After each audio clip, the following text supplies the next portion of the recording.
तो और गाइस कैसे हैं आप सब। देखो बेटा, ऐसा है, मैंने आपको कल वीडियो में कहा था जब बिजनेस एनवायरनमेंट की वीडियो डाली थी कि आपके most important question second book से मैं आपको देने वाला हूं। एग्जाम से पहले आप उन्हें जरूर करके जाना, लेकिन मैं आपको बोनांजा ऑफर दे रहा हूं। जितना कमिटमेंट किया था उससे ज्यादा। एक बुक नहीं, दोनों बुक से जो मोस्ट रिपीटेड क्वेश्चन है ना सीबीएसई के, वो तुम्हारे भाई ने पूरा रिसर्च किया है। और अब आपको मैं देने जा रहा हूं 12 घंटे पहले। आप इसको इंश्योर कर लेना कि तुम्हें क्वेश्चंस आते हो। फिर रिग्रेट मत करना कि बताया था नहीं किया। ये सब चक्कर नहीं चाहिए अपने को। तो चलो फिर इसको शुरू करते हैं। वैसे तो आपके आपके बोर्ड पे 24 क्वेश्चन आपको दिख रहे होंगे, ठीक है ना। लेकिन 24 क्वेश्चन में मैं स्टार्ट एक से नहीं करूंगा। मैं स्टार्ट करूंगा difference between Taylor and Fayol से। इन दोनों के प्रिंसिपल्स सारे के सारे नहीं आते, लेकिन कुछ स्पेशलाइज जरूर पूछे, जैसे स्केलर चेन वगैरह पूछेंगे तो तैयार रहना, ठीक है ना। इसके बाद व्हाट इज प्लानिंग, प्लानिंग क्या है, प्लानिंग के फीचर्स क्या है, प्लानिंग के लिमिटेशंस क्या है। ये तीनों मैं डिस्क्रिप्शन बॉक्स में लिंक भी लगा रहा हूं। अभी मैंने बनाई थी 2 दिन पहले।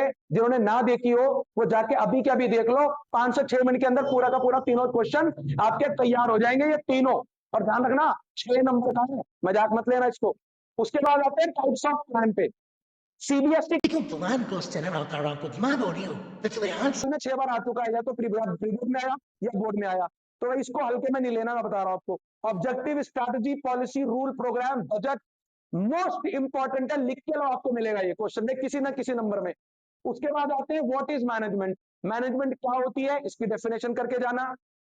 पिछले साल नहीं आया था, लेकिन मुझे लग रहा है इस बार आने की आशंका है, संभावना है। इंपॉर्टेंस ऑफ मैनेजमेंट, ये 7 स्क्रीन पे देखो, ये 7 जो आपको दिख रहे हैं, इनको एक्सप्लेन करना बहुत इजी होता है। एक बार पढ़ के चले जाना, बस और कुछ नहीं करना आपने। Management as a science, art, profession. Definition मत करना, कोई फायदा नहीं है। सीधा एग्जांपल पकड़ो। आपके पास पूनम गांधी पढ़ी होगी या एनसीईआरटी पढ़ी होगी, जो भी बुक आपके पास है, आपको सिर्फ और सिर्फ एक काम करना है, उसके एग्जांपल्स को पढ़ के चले जाना है। एग्जांपल केस स्टडी के रूप में पूछा जाएगा और आपका काम बन जाएगा भाई।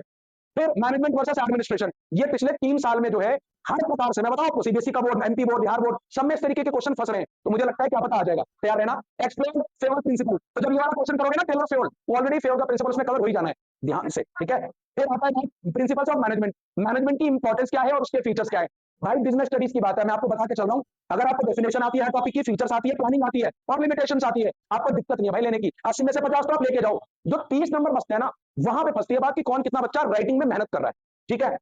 हमारी कोचिंग में भी जो यूनिक क्लासेस के बच्चे हैं, उनको भी हम यही क्या करा रहे हैं, ऐसा नहीं ऑफलाइन ऑनलाइन अलग अलग है। आपको भी मैं वही सिखा रहा हूं जो ऑफलाइन को सिखाया जाता है। आप फॉलो करो, उसके बाद बताना मेरे को कमेंट सेक्शन में आगे एग्जाम के बाद कि फायदा हुआ या नहीं हुआ।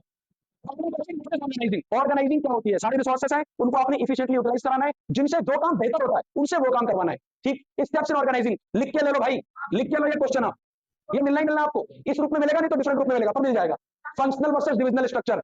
एलोकेशन ऑफ जो पहला होता है, याद है एलोकेशन ऑफ, जिन्होंने बढ़िया से पढ़ाई कर रखी है उनको पता है पहला फीचर होता है, डेफिनेटली आ रहा है भाई, लिख के लो। फॉर्मल वर्सेस इनफॉर्मल ऑर्गेनाइजेशन, पिछले साल ये आया था, कम मार्क्स का आया था, आ जाएगा, लेकिन बहुत ज्यादा मुझे नहीं लग रहा, लेकिन फिर भी मैंने लिख दिया है, मे भी आ जाए। मीनिंग ऑफ स्टाफिंग, बहुत सिंपल है, बहुत सिंपल है। सोर्सेस ऑफ रिक्रूटमेंट, रिक्रूटमेंट के तरीके, वो जो 6 तरीके है ना, 6 के 6 तरीके, गाइस करके जाना। एंड मार्क माय वर्ड्स, आपको ये मिलने वाला है। जितने भी स्टेप्स के क्वेश्चन है, स्टेप प्लानिंग में, स्टेप डायरेक्टिंग में, ऑर्गेनाइजिंग में, नहीं है भाई, इसलिए प्लीज करके जाना इसको यार। ट्रेनिंग ऑफ इंपॉर्टेंस, इंपॉर्टेंस क्या है ट्रेनिंग की। ट्रेनिंग की इंपॉर्टेंस में ना अप्रेंटिस वाला, ठीक है, वोकेबल वाला और वेंचर वाला, वो तो आना ही आना भाई।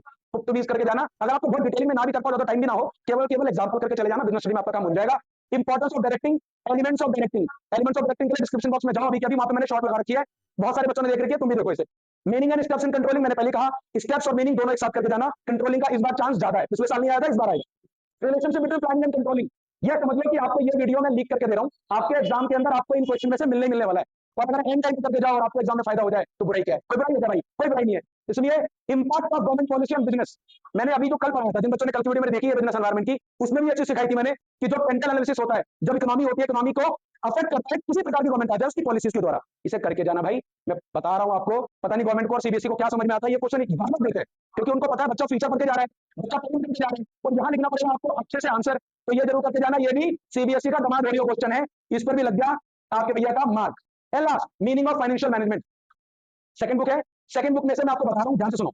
सबसे पहले SEBI, SEBI stock exchange board of India, sorry security exchange board of India, stock exchange का फंक्शन डेफिनेटली आ रहा है, ट्रेडिंग प्रोसीजर डेफिनेटली आ रहा है, डेटा इक्विटी डेफिनेटली आ रहा है भाई, मैं लिख के दो। और एक क्वेश्चन बता दूं जो आपको 4 मिलने वाला है, देख लेना आप।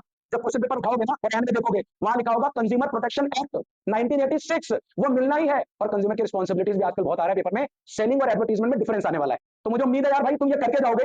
और इससे रिलेटेड कोई आंसर समझ में ना आए ना, हमारे चैनल पे जाओ, चैनल पे हो ना, वहां जाओ, प्लेलिस्ट देखो वहां बिजनेस की प्लेलिस्ट में सारे के सारे कंटेंट ऑलरेडी अवेलेबल है। 2-3 मिनट में सब काम हो जाएगा। 1 घंटा अगर आप दे दो ना, आपका पूरा पेपर तुम्हारा भाई जिम्मेदारी लेता है, सारा का सारा क्रैक हो जाएगा। टेंशन लेने वाली कोई बात नहीं है। और मैं जरूर चाहूंगा आप लोग फायदा उठाइए, हेल्प लीजिए और अपने दोस्तों को भी शेयर करते हो भाई कि तू भी कर ले, क्यों बिना मतलब में नंबर कम है कि नहीं। और एक बार गड़बड़ हो गई तो उसका क्रेडिट नहीं है। इसके बाद कुछ चैनल से जुड़े रहना, बोर्ड की तैयारी मैं कराने वाला हूँ, ऑफलाइन भी ऑनलाइन भी। चलो इसके बाद आपको कल मिलता हूँ, पेपर कैसा गया पूछने जरूर आऊंगा और कमेंट में जरूर बताना। पेपर आपको अच्छा जाएगा, ऑल द बेस्ट, जय श्री राम।